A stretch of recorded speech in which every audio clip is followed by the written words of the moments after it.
جی بالکل، میں موجود ہوں اس وقت ختم نبوت چوک میں۔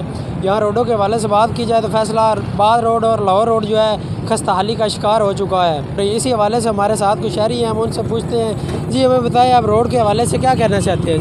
جی السلام علیکم۔ جیسے کہ آپ نے بتایا بھائی کو کہ یہاں پہ روڈ خراب ہو چکے ہیں، جو کہ فیصل آباد اور پنڈی پٹھیاں روڈ جو ہے بہت زیادہ خستہ حالی کا شکار ہے۔ تو آئے روز یہاں پہ حادثات ہوتے رہتے ہیں، ٹرالے وغیرہ گنے والے لے کے جاتے ہیں یہاں سے، اور کافی جانیں ضائع ہو چکی ہیں۔ میری حکومت وقت سے اور پنجاب حکومت سے اپیل ہے کہ جلد از جلد اس روڈ کی رینوویشن کرائی جائے۔ اور جیسا کہ جب تک ضلع بن چکا ہے اور یہاں پہ خستہ حالی اور گندگی، اور ہر جگہ آپ دیکھیں تو گندگی کے ڈھیر نظر آتے ہیں آپ کو۔ تو محترم، میرا پنجاب حکومت سے پھر یہی گزارش ہے کہ جو یہاں پہ حالات چل رہے ہیں، جو یہاں پہ صفائی کا ناقص نظام ہے، اس کو بہتر بنایا جائے، اور جو کہ اسپیشلی اس ضلع کی جو اشد ضرورت ہے وہ اس وقت موجود ہے، جو پنڈی پٹھیاں اور لاہور روڈ ہے یا فیصل آباد روڈ ہے، یہ دونوں ٹوٹ پھوٹ کا شکار ہے۔ تو بہتر یہ ہے کہ پہلے اس کو رینوویٹ کروایا جائے، اس کو بہتر کرایا جائے، اس کے بعد صفائی کا جو ناقص نظام ہے اس کو بہتر کروایا جائے۔